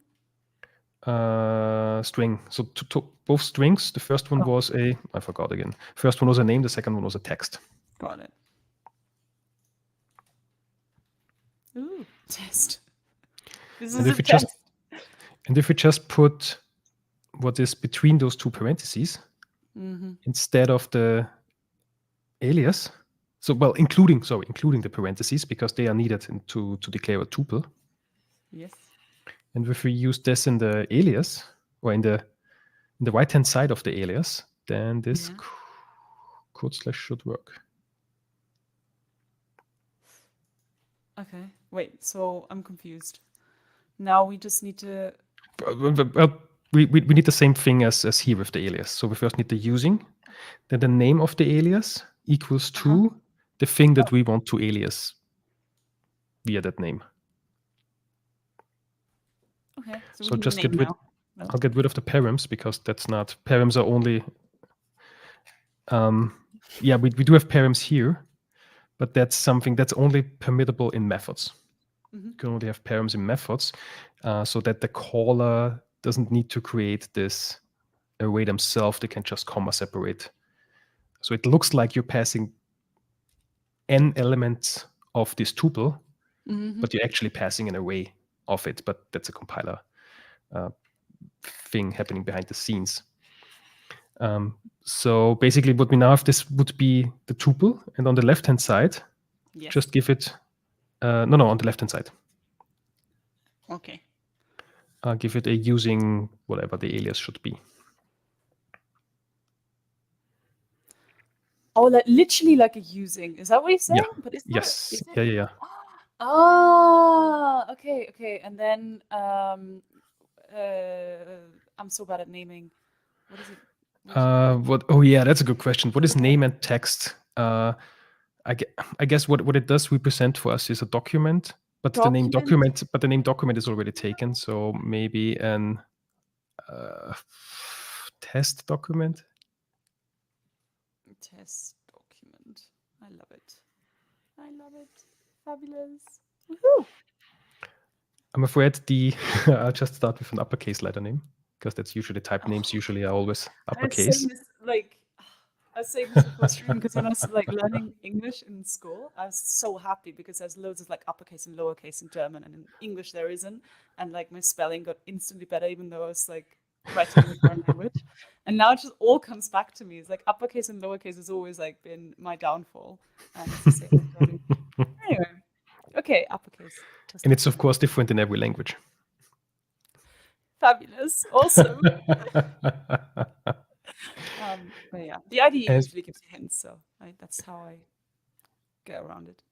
All right, and now we have to replace it, right? Now we should be able to replace all of these tuple string name, string text being spelled out via the test document. In line 35. Yeah, I don't have line. Hold on, I not have a switch yes. pen. Oh, okay, like this, right? Yes. Always takes. And Oh no. well, again, this is capitalization. We want to make these also Oh, the I did it wrong. fields of it, the actual My fields of this downfall. tuple, yeah. Yes. Uppercase. Awesome. And in line 58. I don't have line numbers. Also, I in can't the see. method below. Ah, I'm here. Woohoo! Easy. Cool. And now, Nothing happens actually, crazy. let's run the test and see if everything is still cool. Oh no. I guess some left over from the. Oh yeah, we got rid of that alias. So bring the namespace back. Ah. And Test Explorer. No.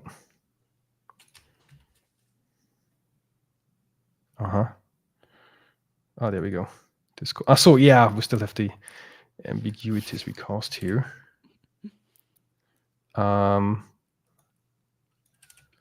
Right, that ambiguity. So we still haven't resolved that. Okay, so we can't. So in this case, we do need to say immutable empty.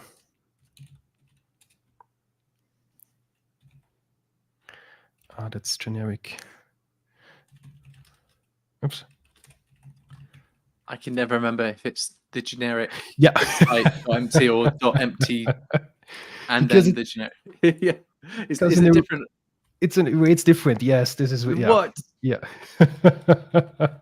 Why? I guess you mentioned some generic code bloat maybe, but this is on the generic type because I don't know. No, I couldn't explain. I don't know why that is, but it's a pain. Oh yes, now let's see if we still have the same behavior that we expect. Oof. Yeah, one test. I expected one to fail because that all that interceptor. Oh yeah, I have some expected to do. So those are the interceptor tests that we are still building in this branch, but everything else is good. Do they have like handcrafted location pointers, or was it something different? No, or were they just failing before? They were no, they were failing before already. Yes, Right, they are because there is.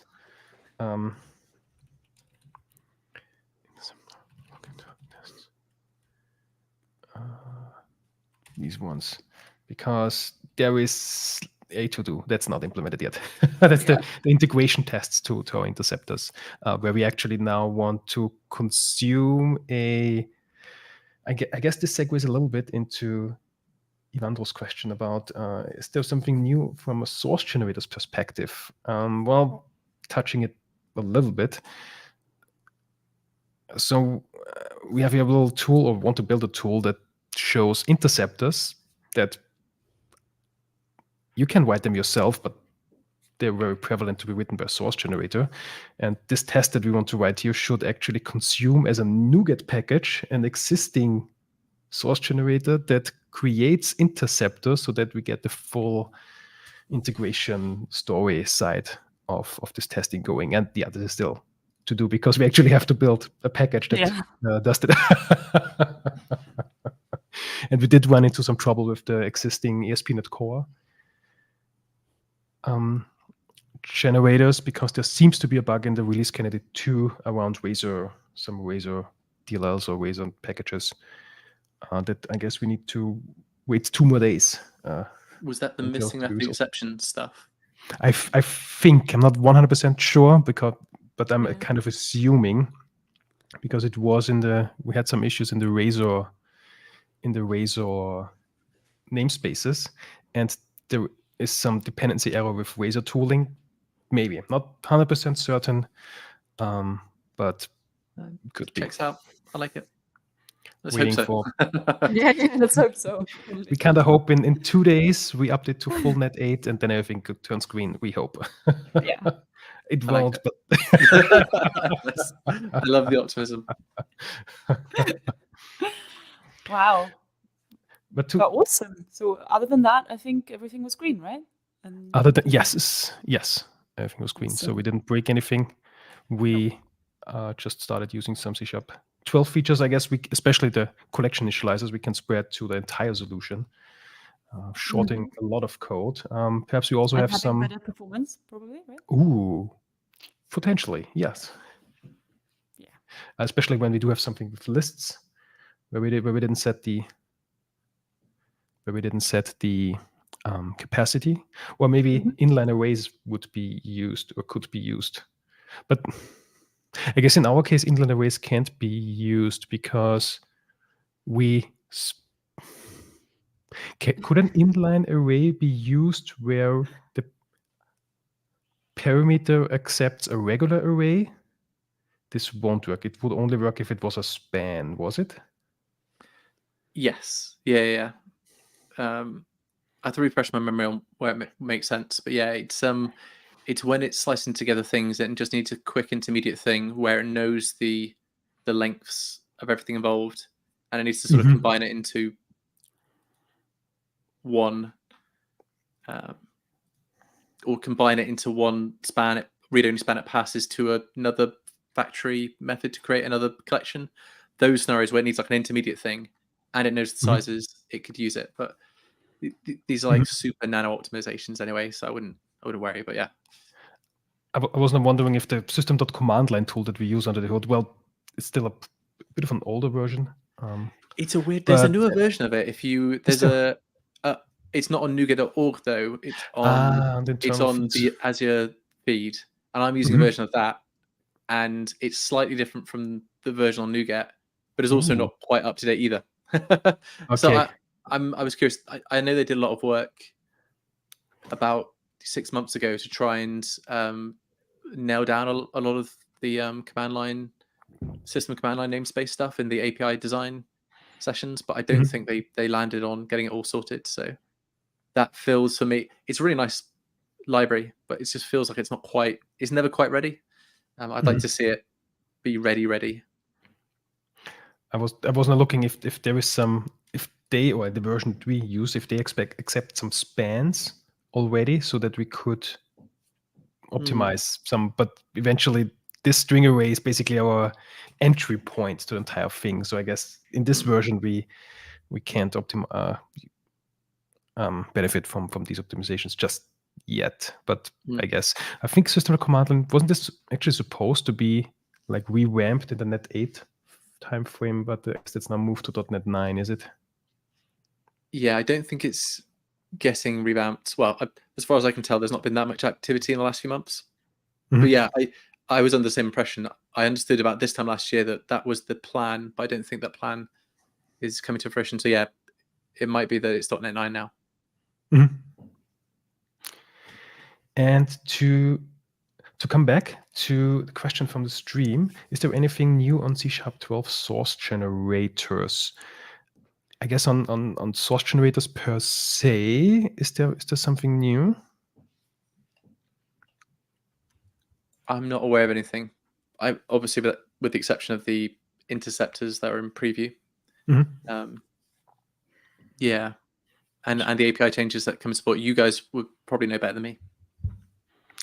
I haven't looked at the latest Wassling packages just yet, so now maybe we just do the quest. I guess that means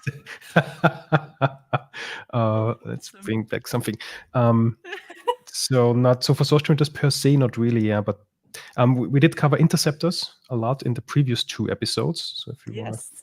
take a look at these, and Ex- if you have any we can questions say afterwards, get back There's to us. more source generators in .NET 8, like shipping with the SDK. There's the configuration binding Right.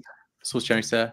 They've made improvements to the system JSON text stuff where you compose together some of the options in a nicer way, and then the map get. So if you're using minimal APIs, the map get implementation will use the source generator, and optionally the source generator can implement it using interceptors, which I think also gives it a slight performance advantage yet again. So yeah, there's more source generators, but I don't know if there's any, like if you're building them yourself, I don't know if there's any extra new source. Oh, right. There's so many new generators. There's like, I don't know how many generators will then there be with Net 8. Is it like 10 coming, like that are always there in our compilations? There is stuff. Cool. Yeah, there's support for generating unspeakable types, which I guess is slightly redundant if you've got the file scoped functionality from C# 11. I didn't catch that. Generate unspeakable types. Yeah, the bottom of your screen there, that bottom bullet point. Oh. I think. Oh, where did it go? There we go. So this is the reflection. That's the system.text.json generator. I didn't know whether that was a relaxation to source generators in general, or specifically the system no. text. No, this is just system text JSON, yeah. Ignore me. And there is also, you mentioned, okay, there is system text JSON. You can chain generators, type resolve for chain. That's what you mentioned, and the option binding. The configuration binding. That's a new configuration. So if you're trying to do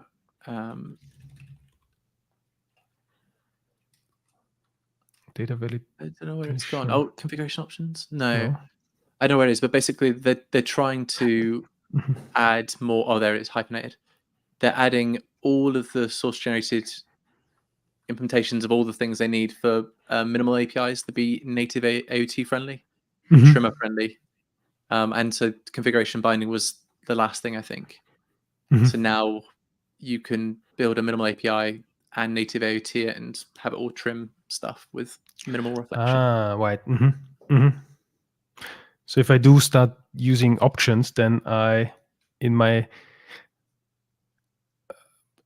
minimal or in my ASP.NET Core web app, then I would have a lot of generators there doing making my code AOT friendly. Yeah.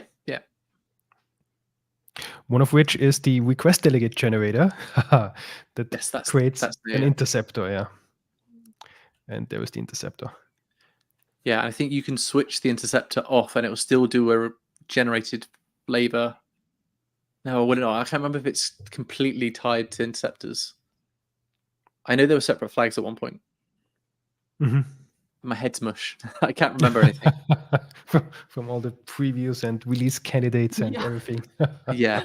At my work, we've been following all the versions. Martin Costello, who's a colleague of mine, he's been running like an early adopter program where we upgrade our APIs and actually try them out in QA environments. And then once they go RC, we've actually run them in production as well. So it's really good for finding out upgrade issues and just bugs, and we've managed to report lots of things that have got fixed, and it's been really useful for us actually. Yeah. Cool. Amazing. I think this is anything else we would like to cover about C# 12 in this session? Other than it will be out in 2 days. That's the big one. Yes. Yeah. I can't wait then changing the RC2 because what we currently have is in our. Oh no, that's broke now. Anyway, got it here. So we're currently having the 8.0.1 RC2, and basically on 2 days that just removed that, and yes. Yeah. That would be awesome. Sweet. Yeah, if there are not any other questions also from the chat, I just had a brief look, but I don't think there's anything there. Then I think, yeah. Thank you so much for going also especially thank you so much for taking the time and having me implement some of the new features as well, and obviously the amazing presentation. And I think we've all learned something new, which is always the theme of the show. And in the next episodes we'll definitely keep using those things and extend on that, and that'll be awesome. And speaking of which, when will our next episode be? Yes, in end of November on Thursday, the 30th, at 1800 UTC. Okay, so that's actually a little bit longer break than we usually have, but don't worry, we have so much content for you guys that we can recommend in the meantime if you want to learn something new and stop by at some events. The first one is obviously a .NET. Who would have guessed? I just need to sleep 2 more times. Oh yes. And when is it on the 16th? Where somebody? Oh, excuse me. When is? Don't you have a talk? Oh yes, I do have a session as well. This will be on the 16th. Yeah. Because the first two, the Tuesday and the Wednesday will be Microsoft driven sessions, and the 16th is a full day of community content. If we go to the agenda, there is the scroll by is like petite, and I of course will be talking about interceptors. Awesome. So yeah, and if you're interested in interceptors, definitely. I hope to get our tool ready by then. Oh, that'd be awesome. This is quite a deadline now. Yeah. Totally. Cool. Any other meetups? Yes, indeed. So we have also, because we talked a lot about the latest features, but in the last 4 years there have been 4 releases of .NET and C# languages, and David Bellone is at the meetup in Vienna that we co-organize, and we also stream live, giving a bit of an overview of what were in the last 4 years of .NET, or in the last 3 years of .NET, what has been new, trying to condense the most significant features in an hour. This will also be in Vienna, so if you happen to be in Vienna, I'll be there as well. Then a week afterwards, between the 23rd and the 24th, is the yearly update conference in Prague, where I will also be giving a talk. And of course, about generators, because what else? But there is much more great content as well. And they do also have online-only tickets if you can't make it to Prague. Cool. And then at the end of the month, there will be is that in Oxford, or is it close to Oxford? It's close to Oxford, yeah. The .NET 8 launch event. I was looking at the event, and I am quite what's the word? Envious? No. Yeah. Might be a word, yeah. Envious about the location. Looks fancy. Yeah, we're all excited for it. Yeah. And there will be quite a lineup. And Stuart is also talking about what's new in C# 12. There, this is not be streamed; it's only in person. But if you are close to that area, it appears nothing that you want to miss. Yeah, absolutely. Looks awesome. Cool.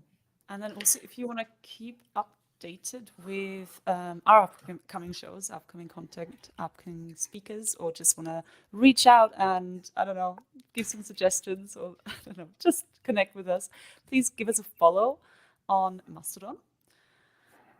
And yeah, and if you have any more questions or want to reach out to Stuart as well, if you share one more time his page, I think, yeah, you can also give him a follow and yeah, keep up to date with his talks and projects and general awesomeness. So give him a follow as well. And yeah, I think that's all from my side. Thanks for everybody who joined on the stream. I did see some of our regulars again, and I always love to see you guys. And thanks so much for joining. If it's your first time, we hope to see you on the 30th. But yeah, and thanks again to Stuart. You've been so awesome. It's been, thank you for having me. honestly, I my really, pleasure. I can't say I love it. enough. I love what you do. This is such a great stream. Yeah. My heart. Thank you.